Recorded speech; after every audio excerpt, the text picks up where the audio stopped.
음, 안녕하세요. 오늘 저희와 함께 좀 깊이 살펴볼 자료는요, 금융시장 분석에 대한 건데, 이게 좀 독특해요.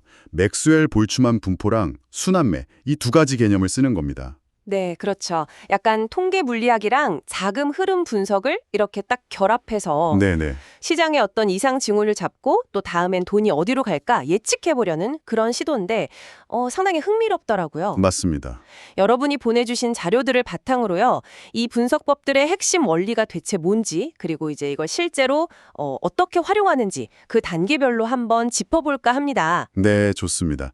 뭐 어떤 데이터가 필요하고 또 결과는 어떻게 봐야 하는지, 목표는 이걸 그냥 이론으로만 아는 게 아니라 그래서 이걸 어떻게 써먹을 수 있는가, 요 관점에서 이해하는 거예요. 네, 활용이 중요하죠. 음, 그리고 복잡한 수학 공식 같은 건 저희가 어차피 별도 영상 자료로 보여드릴 거거든요. 그러니까 여기서는 그 의미랑 활용법, 이 개념 잡는 데 좀 더 집중해 주시면 좋겠습니다.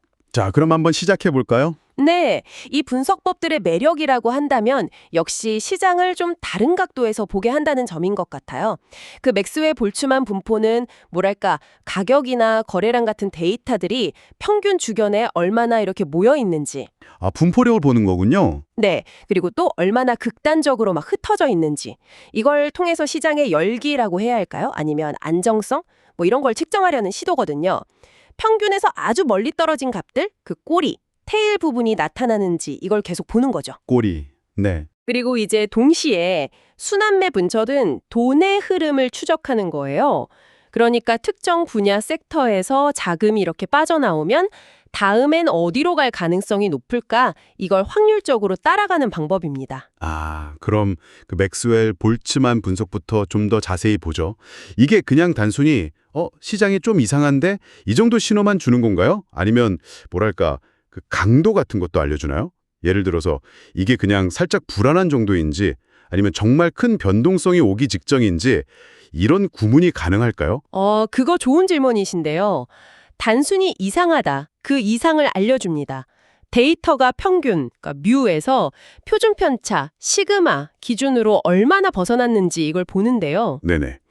보통 플러스 1 시그마 범위 안은 그냥 일상적인 움직임, 뭐 정상 상태 이렇게 보고요.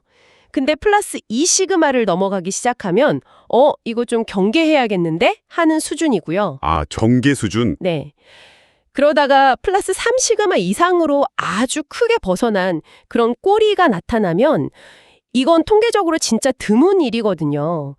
그래서 버블이나 아니면 뭐 패닉 같은 극단적인 시장 상황일 수 있다? 이런 강력한 경고 신호로 해석하는 거죠. 와, 3시그마면 정말 드문 경우군요. 그렇죠. 근데 물론 이게 위로 갈지 아래로 갈지 그 방향 자체를 직접 알려주는 건 아니에요. 그렇군요. 그러니까 꼬리가 딱 보인다고 바로 뭘 하기보다는 시장에 평소랑 다른 에너지를 보이고 있으니까 일단 주목해라. 이런 알람 같은 거네요. 정확합니다. 알람 역할이죠. 자료를 보니까 분석하려면 최소한 한 3개월, 길게는 1년치 정도의 종가랑 거래량 데이터가 필요하다고 되어 있네요. 통계적으로 의미가 있으려면 그 정도는 쌓여야겠군요. 네, 맞습니다. 통계적 유의성을 확보하려면 아무래도 일정 기간 이상의 데이터가 중요하죠. 이 분석은 비유하자면 우리가 건강검진 받았는데 특정 수치가 위험 범위를 넘어섰다고 알려주는 거랑 비슷해요. 네네. 왜 그런지는 추가적인 진단이 필요하잖아요. 뭐 뉴스를 본다든지 수급 동향을 파악한다든지 그런 게 필요하다는 거죠. 이 분포 모양 자체를 이렇게 시각화해서 꼬리가 얼마나 두터워지는지 보는 것도 꽤 의미가 있고요. 알겠습니다. 자, 그럼 다음으로 순환매 분석인데요. 이건 그럼 시장 전체의 어떤 날씨나 온도 이런 느낌보다는 개별 섹터들 사이에서 자금이 어디로 흘러가는가, 그 경로를 예측하는 데 좀 더 가깝다고 보면 될까요? 네, 정확합니다. 이건 과거 데이터랑 현재 자금 흐름을 바탕으로 어떤 섹터가 상대적으로 좀 과열됐나 혹은 저평가됐나 판단하고요. 네. 그리고 실제로 돈이 어디서 어디로 이동할 가능성이 높은지 이걸 확률적으로 예측하는 데 초점을 맞추는 거죠. 그래서 필요한 데이터는 섹터별 종목 리스트, 당연히 가격, 거래량 이런 거 필요하고요. 특히 외국인이나 기관 투자자들, 이들의 순매수 순매도 데이터가 아주 핵심적입니다. 외인 기관 수급이 중요하군요. 네. 만약 과거에 비슷한 상황에서 자금이 어떻게 움직였는지, 그런 패턴 통계가 있다면 예측 정확도를 더 높일 수도 있고요. 그 계산 로직 자체는 복잡하겠지만 개념적으로만 보면 여러 가지 단서들을 이렇게 조합하는 거군요. 이 섹터는 좀 싸네. 저 섹터는 거래량이 막 몰리네. 큰 선들은 저기를 사고 있네. 과거엔 이럴 때 돈이 보통 저쪽으로 갔었지? 뭐 이런 정보들을 쫙 모아서 다음 목적지가 어디일지 추론하는 방식. 뭐 이렇게 이해하면 될까요? 네, 맞습니다. 딱 그런 개념입니다. 아까 말씀드린 것처럼 그 구체적인 계산 공식은 저희 첨부 영상 다려보시면 되고요. 네. 그런 단서들을 종합적으로 봐서 자금 이동이 이제 막 시작되는 초입 단계인지 아니면 아주 활발하게 진행 중인 중반인지 그것도 아니면 이제 거의 끝나가는 마무리, 그러니까 피크아웃 단계인지를 가늠해 볼 수 있는 거죠. 네. 그래서 잠재적으로 다음에 기회가 있을 만한 섹터를 미리 좀 예측하는 데 도움을 줄 수 있습니다. 자, 여기서 진짜 흥미로운 지점은 이 두 가지 분석을 그럼 어떻게 같이 써먹느냐 이거인 것 같아요. 서로 좀 다른 관점의 정보인데 이걸 어떻게 결합해야 시너지 효과가 날 수 있을까요? 예를 들어서 만약에 두 분석 결과가 좀 다른 방향을 가리킨다. 이럴 땐 또 어떻게 해석해야 할지도 궁금하네요. 그거 정말 중요한 포인트인데요. 일단 볼츠만 분포로 시장 전체나 아니면 특정 섹터의 상태가 지금 정상 범위를 벗어났나 이걸 먼저 딱 확인하고요. 네, 상태 점검. 그렇죠. 그다음에 순환매 분석으로 그래서 자금은 지금 어디로 흐르고 있지? 또는 앞으로 어디로 흐를 가능성이 높지? 이걸 보는 거죠. 예를 들어 볼게요. 특정 섹터가 볼츠만 분석상 완전 극단적인 꼬리 영역에 딱 걸렸어요. 네, 위험 신호가 떴는데 그렇죠. 근데 순환매 분석을 보니까 외국인이랑 기관이 막 팔고 있고 순매도, 거래량도 줄고 있다. 그러면 이건 강력한 자금 이탈 신호다. 이렇게 해석할 수 있겠죠. 아, 확실하네요, 그건. 반대로 어떤 섹터가 좀 저평가 상태인데 볼츠만 분포는 아직 조용해요. 그런데 순환매 분석상 외국인 기관 순매수가 슬슬 들어오고 거래량이 늘기 시작한다. 그러면 이건 새로운 자금 유입의 초입 신호일 가능성이 있는 거죠. 오, 타이밍 잡는 데 도움이 되겠네요. 그렇죠.